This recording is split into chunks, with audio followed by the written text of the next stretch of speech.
Tarts. My name is Kana and I'm a nutrition educator at Second Harvest. My name is Eli and I'm a nutrition educator at Second Harvest. Alright, so we're going to show you how to make a really quick and easy recipe. This is a great snack. It could be a dessert on a hot summer night, but it's a really easy recipe that uses whatever your favorite fruit is. You can use whatever you already have at home or go get what fruit is in season. Whatever your favorite fruit is, this is the perfect recipe for you. Before we get started though, I do want to talk to you about my plate. My plate reminds us to make healthy choices. Everything we eat and drink is very important, so my plate is divided up into 5 food groups, and it includes fruits, vegetables, protein, grains, and dairy. Our recipe today is going to use 3 food groups, and that is fruits, dairy, and whole grains. Alright, so now Eli and I are going to show you how to make this simple fruit tart recipe. And this recipe came from Cooking Matters, and as I said, you can use whatever your favorite fruit is, and we're going to use whole grain bread to start off. And so that's one of our food groups, right? We've got grain. And then for us today, we've got lots of yummy different fruit to choose from so that Eli and I can pick our favorite fruits. So we have pineapple, strawberries, blueberries, orange slices, raspberries,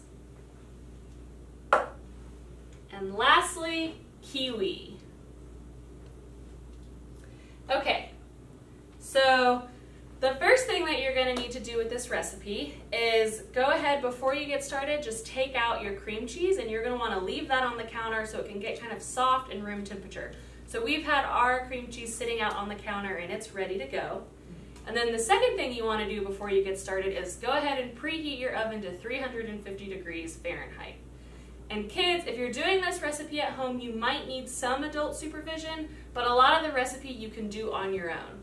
But you might want to get an adult to help you preheat the oven.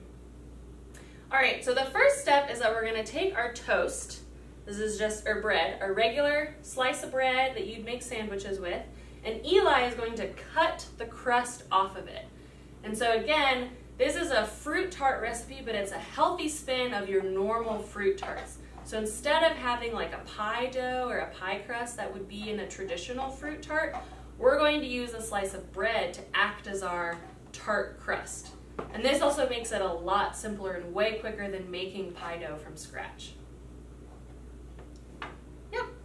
So there's our slice of bread with the crust cut off.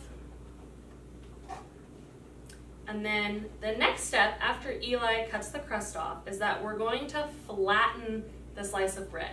And so kids, this is your chance to kind of play with your food. If you're told you're not allowed to play with your food, now's your chance. And for this, if you have a rolling pin in your kitchen, go ahead and grab your rolling pin. But if you don't have a rolling pin, that's okay. Eli will first show you what to do with the rolling pin, and then he'll show you how to flatten the bread without a rolling pin. And so you can see Eli's just gently rolling the bread, and we want it to be nice and thin, just like the crust of a tart. That looks good, Eli.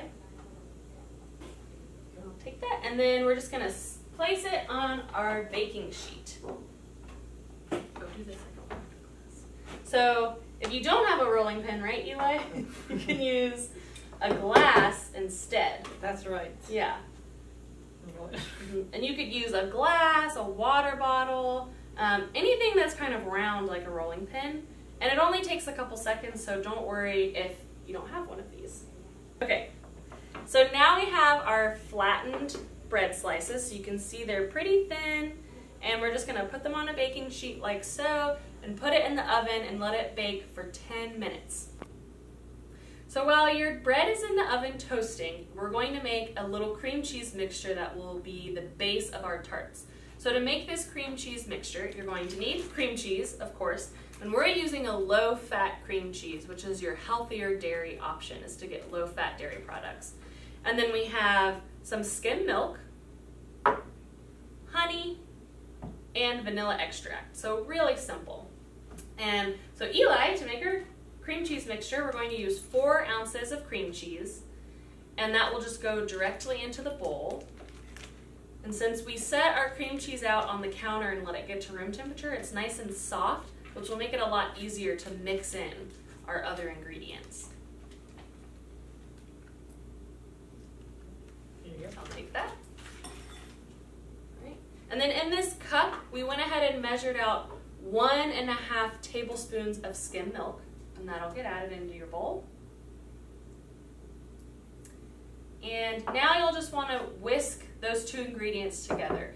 And for this, you can use a whisk if you have one, you can use a fork or a spoon, anything that just kind of gets the 2 ingredients mixed together. And this is another step in this recipe where you might want to have adult supervision to help you. If you've measured ingredients before and helped someone in the kitchen, you might be able to do this step on your own. Okay, so Eli now has our cream cheese mixture well mixed. There's no lumps in the cream cheese, and the milk is well incorporated into the mixture. So the next 2 ingredients are honey, and Eli's going to measure 2 tablespoons of honey. Honey is a great sweetener when you're baking because it's a natural sugar. So it's a great substitute instead of using regular sugar, for instance, or corn syrup. All right. And then after the honey, we're going to do just a little bit of vanilla extract. And so you can just do a little splash of it. A little bit of vanilla goes a long way, so you definitely want to make sure you don't use too much of it. Perfect. And then you'll just give those 2 ingredients a whisk and get them mixed into the cream cheese. Ooh, that looks really good. Mm-hmm.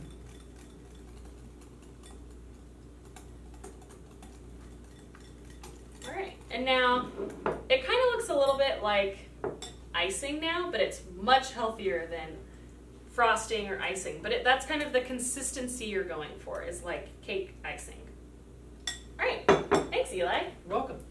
All right, so now that we have our cream cheese mixture ready and our toast is fresh out of the oven, it should be nice and crispy, we're ready to make our fruit tarts. Awesome. So there you go. Thank you. Eli.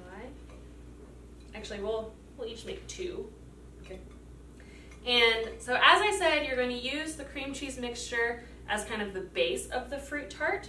So you'll just take a spoonful of cream cheese and carefully just spread it onto your toast. And again, this is something you might want to have adult assistance with, just so you don't make a big mess. So Eli, what are some of your favorite fruits? I love blueberries, I love apples, I love bananas, and I love oranges. What about you? I also really love blueberries. Okay. And I love all berries, actually. Blueberries, strawberries, raspberries. Really love mango. But right now I'm really excited about berries because it's berry season. It's summer here, and so strawberries and blueberries are in season and are extra delicious.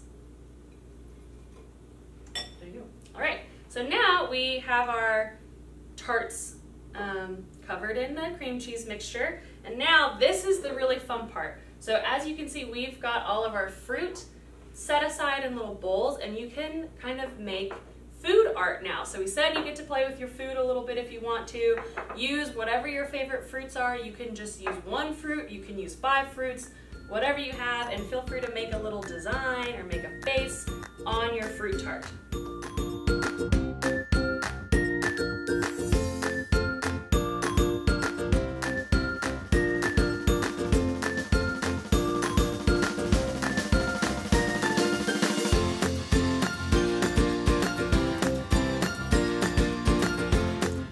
So Eli and I decorated our fruit tarts, and so we did cute little designs. We used a lot of different fruit. And remember, with this recipe, you can use any fruit you like, your favorite fruit, whatever you already have, whatever's in season. The options are endless. And if you want to make this recipe yourself, there's a link in the description to the recipe so you can make it at home. And again, we are from Southern Harvest Food Bank. Thanks for tuning in with us. Let's have a toast, Eli. Cheers. Cheers.